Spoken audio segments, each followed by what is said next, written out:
Okay, so Shotokan karate has a unique kick that the other styles don't have, to the best of my knowledge, and that is the Yoko Geri Keage.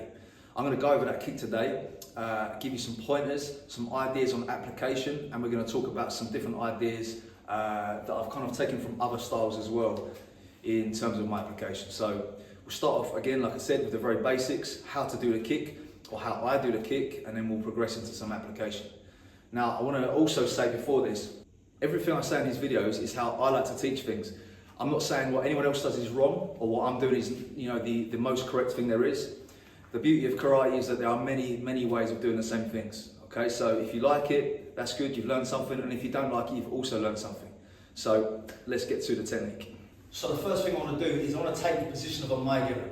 Okay, so my Maegeri is straight on. So first of all, feet straight, feet parallel facing forwards, and take the angle of that front kick. From this position, I want to turn my feet 45 degrees. Okay, so my Yoko Geri Keage, or my rising snap, side snap kick, is coming out at this angle. So only a small angle from my body here. Okay, it's not strictly, or it's not exactly a side kick that I would do with maybe like a Kikomi coming out directly to the side. So what I'm doing, as I said, is taking my feet to 45 degrees.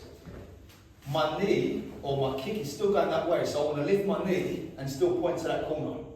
Okay, so with the Maegeri, I have my knee coming this way to the front. As I turn my body 45 degrees, I still want my knee coming to the front this way. Okay, as I do that, I'm kind of turning my foot upside down this way. I'm making inversion at the ankle, so I'm turning my foot inwards this way.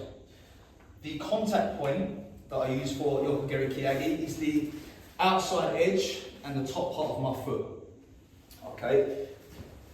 The kick, as I said, is a rising kick. I'm using it to rise up rather than to kind of penetrate in as we would with a Kikomi. So, again, 45 degrees, point the knee towards the target, this way still. Okay, so it will look a little like this from this angle. Point it out to the side. Okay, here. My foot is inverted, and then from here, I'm going to pop my hip upwards.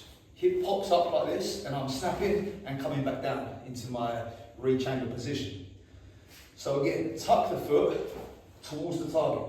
It's only a small angle with the feet. I'm not doing too much with this. Here, pop the hip out. Okay, so here again, pop the hip as I'm raising into that kick. This way, pop, snap, and back down again.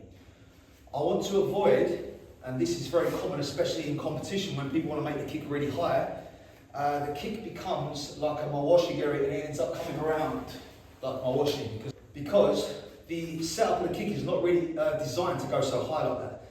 In order to go high, we need to turn our foot away and open the pelvis up as we would for a Kikomi or a mawashi geri. So as I said, the foot is here, small angle, knee, pop, snap the kick, and down. The target areas for me are the groin, inside of the thigh, maybe into the hip joint as well.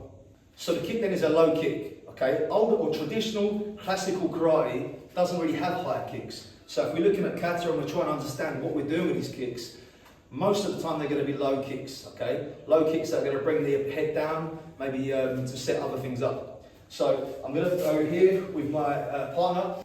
He's going to either reach out to grab me or maybe a punch or something. If he makes it a grab, I quite prefer the grab because as he comes forwards, he's kind of putting weight into it this way. And he's not in a rush to snap it back if he's grabbing me. Okay, so one more time.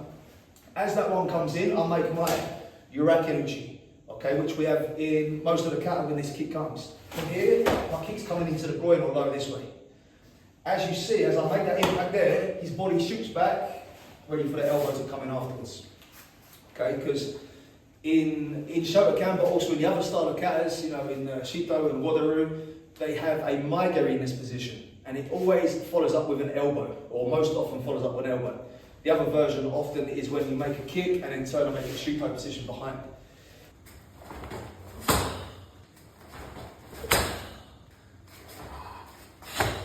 So if we look at sort of different styles then, the same thing applies. We have a hand extending, we have a kick coming out, and we have an elbow. Okay, so this says to me, he's going to send the hand back out to me again. I'm defending first, making that kick. Maegeri, or in the case of Shotokan, Keage, rising up into that groin this way, and then dragging the head, coming down for that elbow strike afterwards. Okay, so the kick is being used as a setup. I'm hitting him low to create that reaction to then come in with the actual finishing strike. So in that case then, that Yoko Geri Keage is not necessarily a kick for power. We're not trying to get power out of it. It's a snap to create a reaction to set up for the actual finish. So what you'll often see is the kick turned into like a kikomi, but snapped back. Now the truth is, and the kikomi for those that don't know is like a side thrust kick. Now the truth is really all kicks should have a snap back. There should never be a kick that is left out to be grabbed or whatever by your opponent. Even kicks that have a thrusting kind of feeling with them where you're driving into the opponent should still be retracted afterwards. So the difference between a Yoko Geri, kikomi and Keage must, to me, be more than just simply snapping back. Another thing that tells me that also is, please again, if he is this close to me and I'm dealing with him at close range in the way that kata is meant to be, I can't fit that kick on me in unless I come low, down here maybe. I can send in a thrust kick down there, possibly to hit into the inside fire, no problem. But the kata, generally, when we look at the older styles, have a maigeri in that position. They throw maigeri and they come in with the elbow this way. So the way I do the Keage then, the Yoko Geri Keage, is a blend between a front kick and a Yoko Geri kikomi, like a side kick, but more leaning towards a front kick. So another way of using this kick then, if we don't want to be using it as a low kick, which I generally prefer, is we can then bring up to the head height. Okay, so please. So this way then, I'm doing the same action. I'm still popping that hip up, I'm angling the knee towards my target this way. So earlier I went low to the groin here. Now I'm going to pop it up and I'm going to hook it around a little bit more, like more of a uchi mawashi style kick. So it's here, rising, boom, into the target this way. Okay, hop that hip up. It's nice for close range. I can send it in here, whoosh, here, to set up maybe a closer range situation. So I'm here, snapping up to the head. So there's the Yoko Geri Keage in the way that I like to do it, and I like to teach it as well. So a couple of checkpoints then is I'm sending a kick off at 45 degrees in relation to my body. So in kata, when we have, say, a motion here and we're kicking directly to the side, this is obviously not 45 degrees. What I'm doing is I'm setting my body up. So then the kick does come out at 45 degrees from where my body is positioned. This is, in my opinion, better for the knees, for the health of the knees, because we're not kind of kicking over off a knee that is unstable, and we're setting the knee up correctly and the joints are all lined up as they kind of want to be.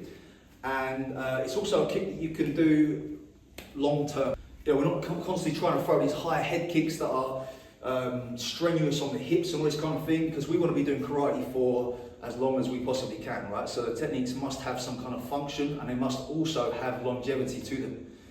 I just want to mention my partnership with Art Martial Clothing. They are providing me with these nice designs of martial arts inspired hoodies, t-shirts, all this kind of thing. I'll leave a link in the description of this video where you can get yourself a 20% discount using a code.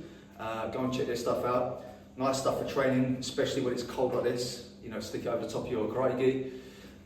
Otherwise, thank you very much for watching, and I'll see you in the next video.